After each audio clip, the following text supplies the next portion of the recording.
Ndibulise kuni bathandi bezemidlalo eMzantsi Afrika, ingakumbi kuni balandeli bebhola elikhulu ke laseMzantsi Afrika. Apha ke sizawuza nentetho ephuma phaa kwi-agent enguMike Makhabu, ithetha malunga nemeko kaMdudu Shabalala kunye ke no-Obrigado uMfundo Vilakazi malunga nentetha ethi abafana abadala kuneetim ezibafunayo phaa eYurophu.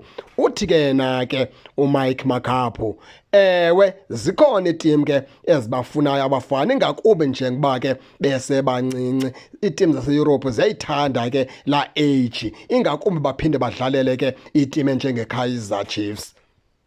Utsho uMike Makhabu uthi ewe ndiyavuma zikhona iitim ezibafunayo, kodwa ndinguMike Makhabu andikhawulezanga ngoyisela ngqalelo loo nto, okanye andifuni ukuyithatha serious loo nto, ngoba funeka okokuqala uqala utshekhe into yokubana ke le tim baya kuyinjani na, bazawuya kuyinjani na, okanye le ligi bazodlala kuyo umgangatho wayo unjani na. Uphinde ujonge bona imeko abaseyiyo lapha ke kwiligi yaseMzantsi Afrika. Uthi xa ejongile abasafuneke beqale bakhulu okokuqala, beseqale futhi ke bafunda lukhulu ke ngokwasebholeni. Emveni koko ke bangathatha ke isigqibo sokubana ke bangabheka eEurope, kodwa uthi nalapho awusuke nje ugxume nje ubheke eEurope, ufike uqala uqwalasela into yokubana ke uzawufitha ncakasana na kule ndawo ufuna ukuya kuyo. Uthe wakho umsebenzi ke njenge-agent kukuqala ke ahlale nabo phantsi abadlali, ngoba uthi ke uyabuzwa abantu abaninzi into yokubana ingaba abadlali babafundisa ntoni na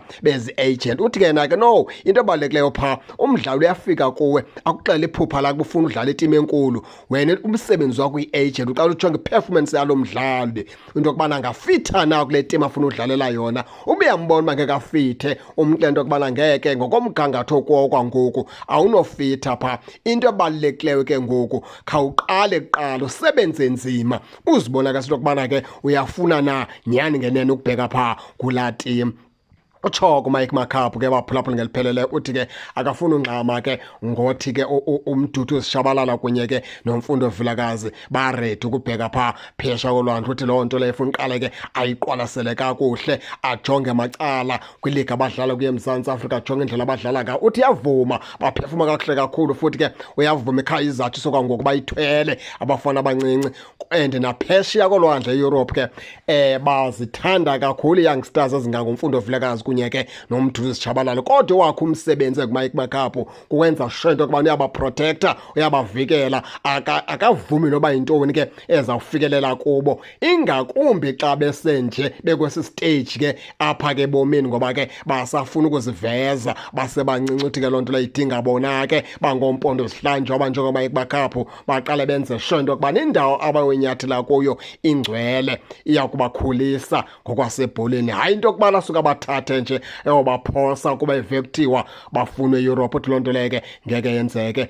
Phambi kokubana bagxume yonke into abafuna ukuyenza, funeka aqale wenza sure nguMike Makhabu into yokubana ingaba ngenene nangenyaniso le offer izokubathatha ibaphumelelise na. Utshoko uMike Makhabu, kodwa uyavuma into ethi ke uMdudu Shabalala kunye noMfundo Vilakazi bajongiwe eEurope, bayafunwa ziitim ezinintsi phaa phesha kolwandle. Injalo ke baphulaphuli ke nani ke ndingake ningene nitsho nento yokubana niva njani, nize ke ningakhohlwa usubscribe kule channel ukuze ningaphoswa zezemidlalo endizanothulela zona kwixa elizayo kakuhle babukeli.